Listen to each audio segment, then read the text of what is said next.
Welcome to another edition of Daily Airline News covering the search for MH370. I'm Jeffrey Thomas.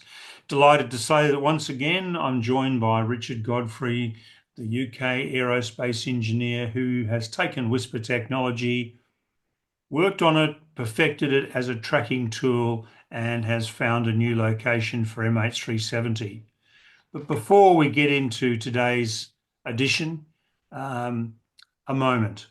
11 years ago today, on the 7th of March at 16:42 UTC, MH370 took off from Kuala Lumpur Airport but never arrived in Beijing.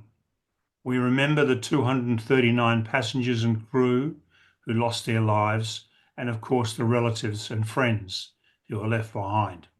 And this is what this search is all about, to bring closure. Richard.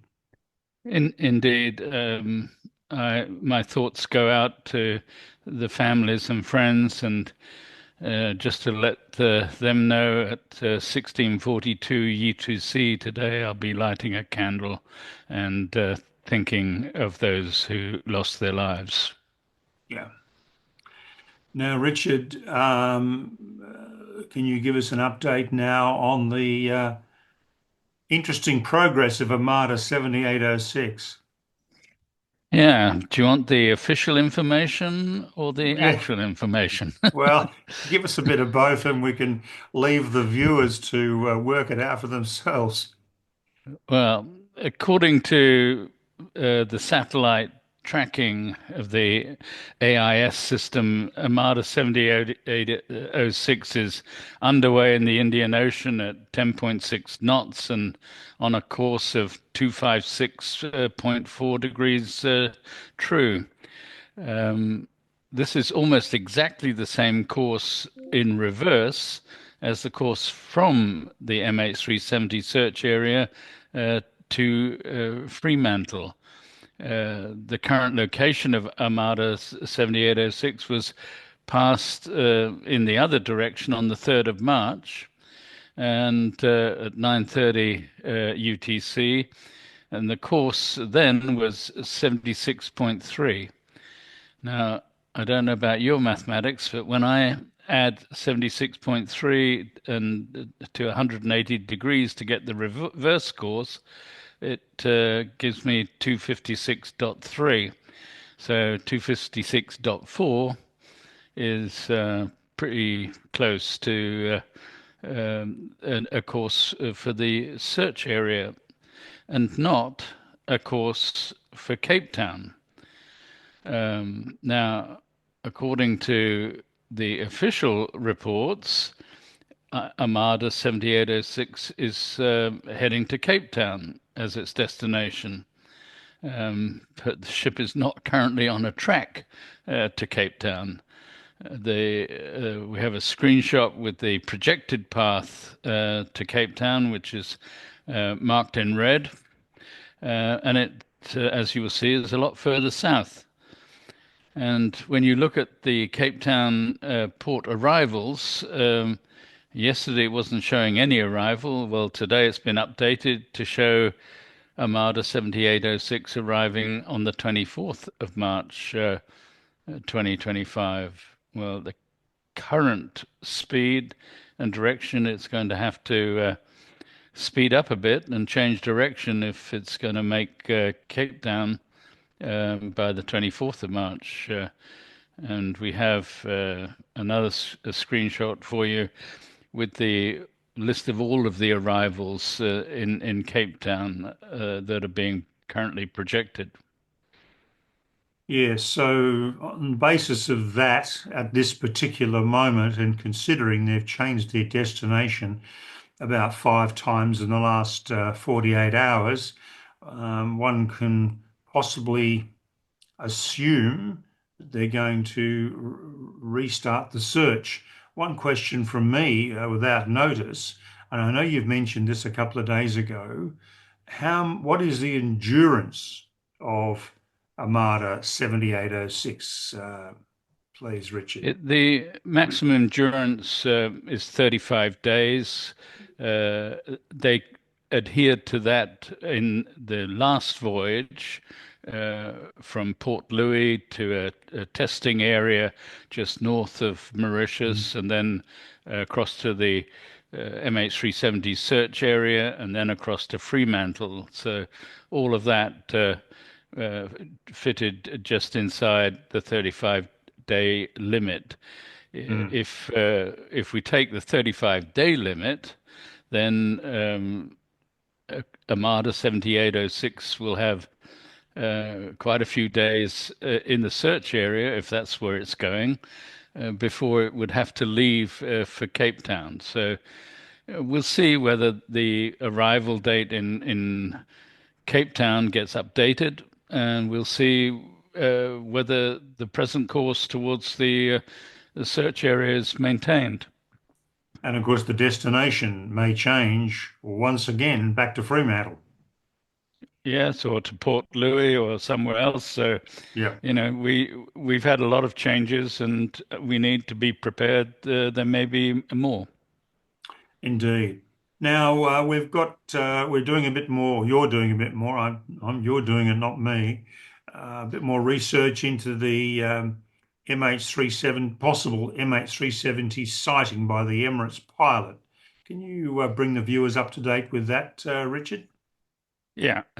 So we've had a lot of email exchange with Captain Martin Smith, and we produced a preliminary report together. Uh, we decided it would be good to have some corroborating information from Emirates.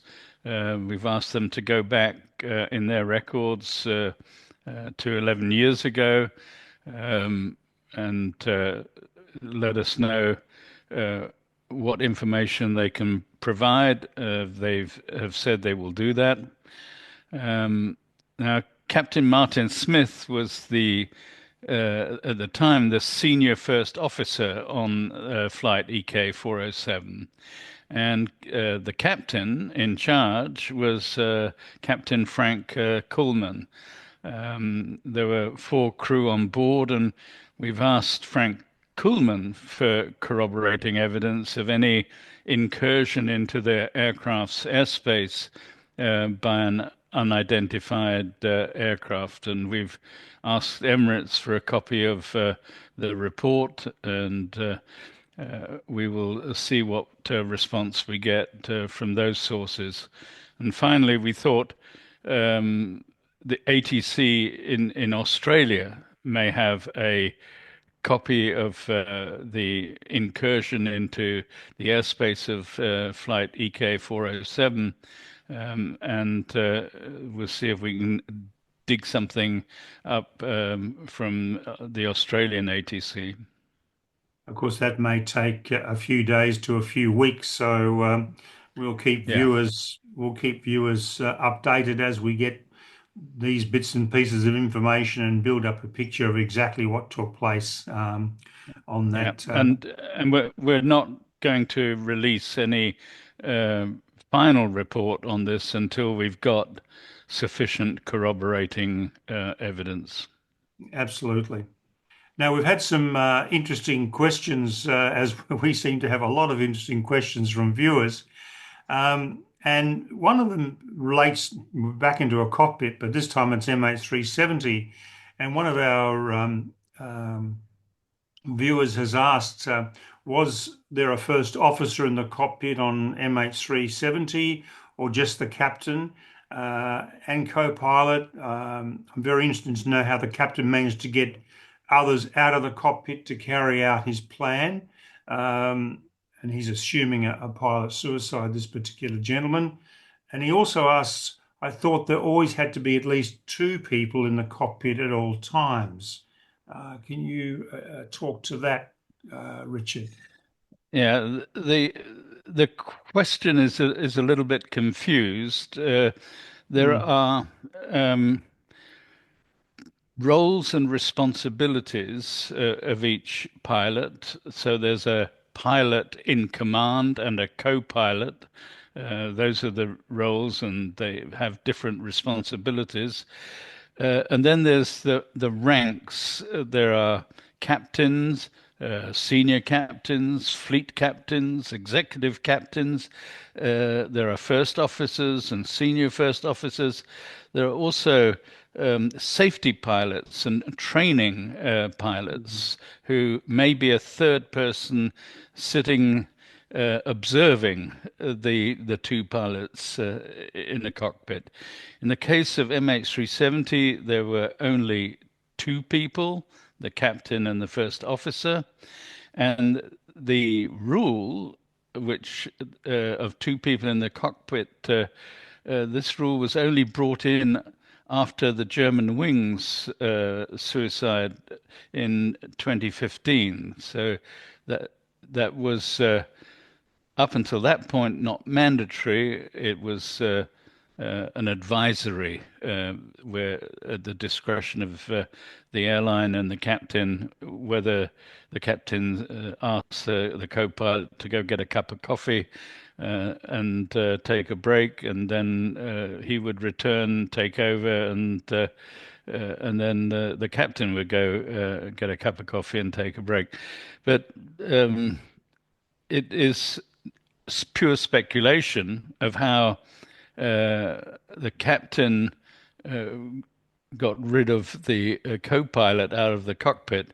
We have no information on that, but suffice to say, Mentour Pilot in his documentary pointed out the power gradient in the MH370 cockpit. There's a very senior captain and a very junior first officer, actually on his last training flight before being officially appointed a first officer for the Boeing 777 fleet.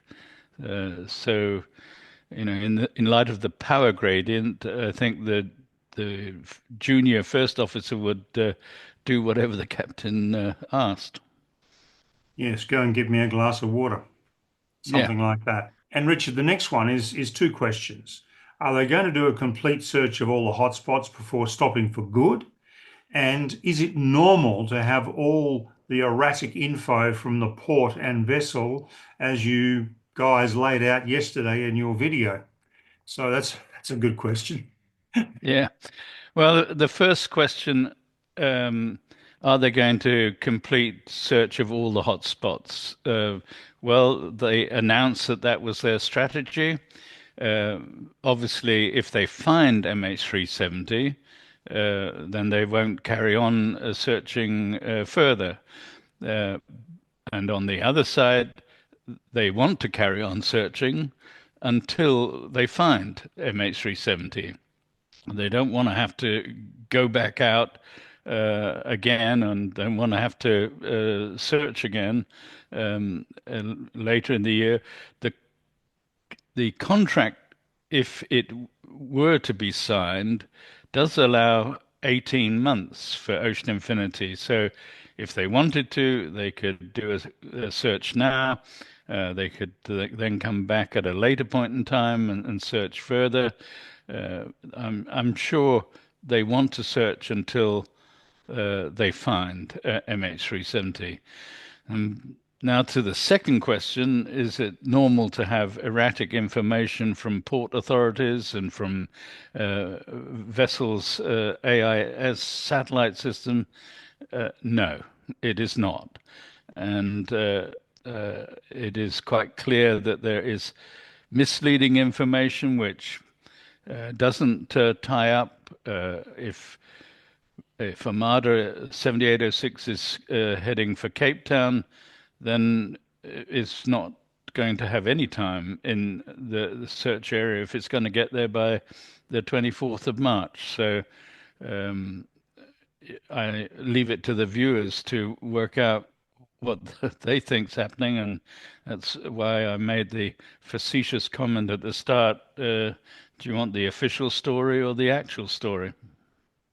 Yes, indeed, and it is very unusual, and yeah, and somewhat frustrating trying to because there's so much interest in this, so much fascination in this. Yeah, it's very difficult to understand exactly what's going on. At the same time, the Malaysians said in December they would sign the contract.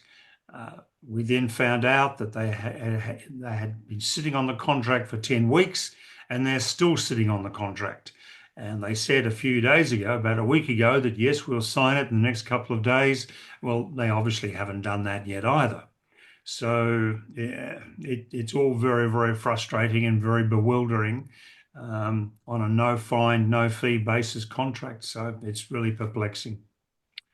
But so, viewers, Richard and I are going to take a break tomorrow. We're going to come back to you on Sunday with another edition covering the search for MH370. So please subscribe to us. Please like us. Please leave us your comments.